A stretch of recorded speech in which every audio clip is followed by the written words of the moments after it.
भारत में उन्होंने ऐलान कर दिया 2035 तक वो स्पेस स्टेशन बनाने जा रहे हैं और 2040 तक वो मैन्ड मिशन लेके जा रहे हैं चांद के ऊपर। I will reiterate Prime Minister Narendra Modi's assertion that this is not an era of war. We must remain focused on our shared objectives to achieve our development goals and the partnership and cooperation that we will need for achieving these. इसको appreciate करूंगा कि India इस चीज़ का initiative ले रहा है कि science को एक्सप्लोर कर रहा है और उसमें डिफरेंट एक्सपेरिमेंट्स हो रहे हैं। तो एक तो ये चीज़ है कि मैं उनको कॉन्ग्रेचुलेट करना चाहूँगा। और यहाँ पे पाकिस्तान में तो हम जो है वो मार रहे हैं एक दूसरे को, वो पॉलिटिकल स्टेबिलिटी के रास्ते पे हैं। आपका ऑन ग्राउंड एक्सपीरियंस क्या कह रहा है? It is crucial therefore to keep the faith, to keep the conviction in the power of dialogue and diplomacy, which have reliably and always served humanity's progress. अपने होस्ट उनसे मैं खास कर development के हवाले से बातें की तो उन्होंने कहा ये प्रोजेक्ट सिर्फ इंदौर के अंदर नहीं चल रहा, यूपी के अंदर तकरीबन 4 से 6 नए एयरपोर्ट बन रहे हैं। कोई भी मुल्क जो स्पेस में इनोवेशंस कर रहा है या उसमें वो उस दौड़ में पार्टिसिपेट करना चाहता है, तो एक तो उसके कमर्शियल बेनिफिट्स भी हैं, आप कम्युनिकेशन के जराए बेहतर हो जाते हैं, आप उससे पैसा भी कमा सकते हैं। लड़की ने जब कहा कि मैं क्यों अपने कपड़े उतारूं, उन्होंने कहा जी आपने अपने ड्रेस के ऊपर कुरानी आयात लिखी हुई हैं और उसकी आप बेहुरमती कर रहे हो। मैं उन जाहिल लोगों से पूछना चाहूंगा, सिर्फ अरबी पढ़ते हो, अरबी का तर्जमा आपको नहीं आता? कि टाटा कंपनी 365 बिलियन डॉलर की कंपनी है, जबकि मेरे वतन अजीज का टोटल साल का बजट ही 340 बिलियन है। एक मिशन जा रहा है, 4 लोग जा रहे हैं और इस पे इतना इकोनॉमी और इतना फाइनेंस एक्सपेंस आ रहा है और 2 लोगों की लाइफ है और बड़े प्रीशियस लोग हैं उनके, साइंटिस्ट लोग हैं उनके और एयरफोर्स के पायलट्स भी उसमें शामिल हैं। आई थिंक अरबी में तो बहुत सी ऐसी चीजें जो लिखी हुई जमीन पे पड़ी होती हैं, ये जाहिर लोग वो उठा के चूमने लग जाते हैं, चाहे उसमें गालियां लिखी हो अरबी के बीच में। अगर इंडिया का कंपैरिजन किसी के साथ बनता है ना तो वो चाइना के साथ करना चाहिए। अगर इंडिया को आप पाकिस्तान के साथ कंपेयर करते हैं तो इंडियंस अपनी इंसल्ट खुद करते हैं, उन्हें हर वक्त हमारे टॉपिक पे बात नहीं करनी चाहिए, because we are too small in front of them. ना तो हमारी इकोनॉमी उतनी है, ना हमारा साइज उतना है। और ये रावी वाला जो मुआहदा था ये इंडिया के हक में दिया गया था कि रावी का पानी जो है टोटली इंडिया का है, 1% भी Pakistan.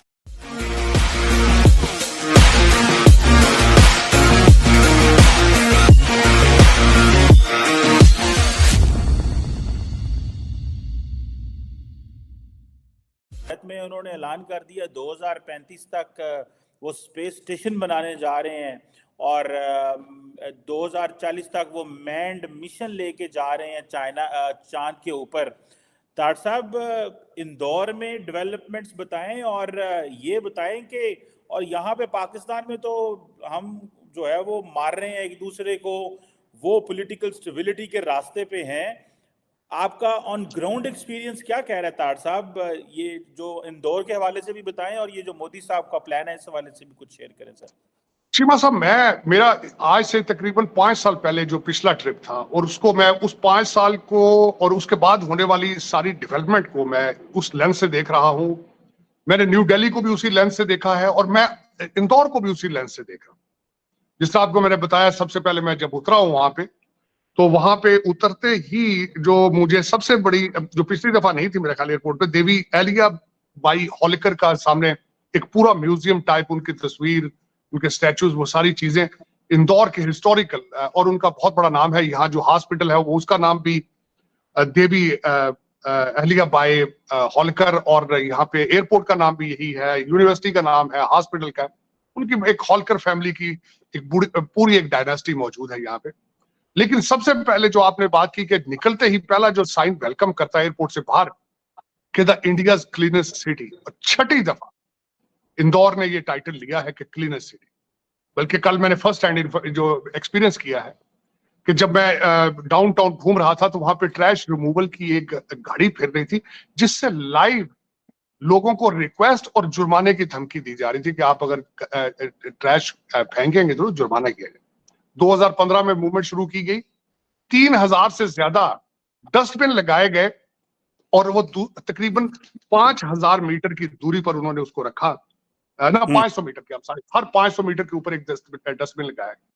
Home to home trash pickup किया गया।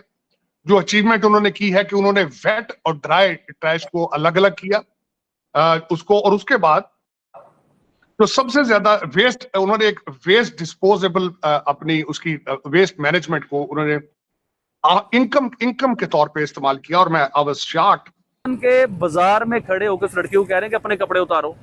ओ भाई कौन सा माशरा है ये? लिखा क्या था? मैं वो भी बताऊंगा। बात क्या घुमा दी गई? भाई एक मिनट आपने नहीं बोलना, प्लीज आपने नहीं बोलना। अच्छा, उस लड़की को बाजार में कहा जा रहा है कपड़े उतारो। उस लड़की ने जब कहा कि मैं क्यों अपने कपड़े उतारूं, उन्होंने कहा जी आपने अपने ड्रेस के ऊपर कुरानी आयात लिखी हुई है और उसकी आप बेहुरमती कर रहे हो। मैं उन जाहिल लोगों से पूछना चाहूंगा, सिर्फ अरबी पढ़ते हो, अरबी का तर्जमा आपको नहीं आता? आपको अच्छा, अरबी जो है सर एक लैंग्वेज है, बिल्कुल एक प्रॉपर एक पूरी लैंग्वेज है। अरबी में तो बहुत सी ऐसी चीजें जो लिखी हुई जमीन पे पड़ी होती हैं, ये जाहिल लोग वो उठा के चूमने लग जाते हैं। चाहे उसमें गालियां लिखी हो अरबी के बीच में तो वो उठा के जाहिल चूमने लग जाएंगे। इन्हें पता ही नहीं कि अरबी जो है एक लैंग्वेज है। ठीक है। अरबी की निस्बत जो है हमारे दीन के साथ है, हमारे इस्लाम के साथ है, तो उसे इस्लाम तक महदूद रखो ना यार। अब आप देखो, मेरी बात सुनो शुएब भाई, आप एक सऊदी अरेबिया में एक ड्रेस स्टिच करवाते हो, ठीक है। उस ड्रेस की पॉकेट पे उसके लिखा होता है अरबी में उस कंपनी का नाम या बनाने वाले का नाम। अब वही ड्रेस पहन के आप वॉशरूम में जाते हो, वही ड्रेस पहन के आप अच्छा बुरा काम करते हो, तो क्या उसमें भी फतवा लग जाएगा? यार ये कैसी अजीब सोच है। अच्छा, उसमें लिखा क्या हुआ था? हाँ, लिखा जो क्या मैं आपको बताता हूँ। देखिए, अरबी में वो लिखा हुआ था उसके ऊपर हलवा। हलवे का मतलब है खूबसूरत, प्यारा, ब्यूटीफुल, दिलनशीन, मतलब आउटस्टैंडिंग जिसे आप कह सकते हैं, बहुत ही खूबसूरत। उसका मतलब ये होता है।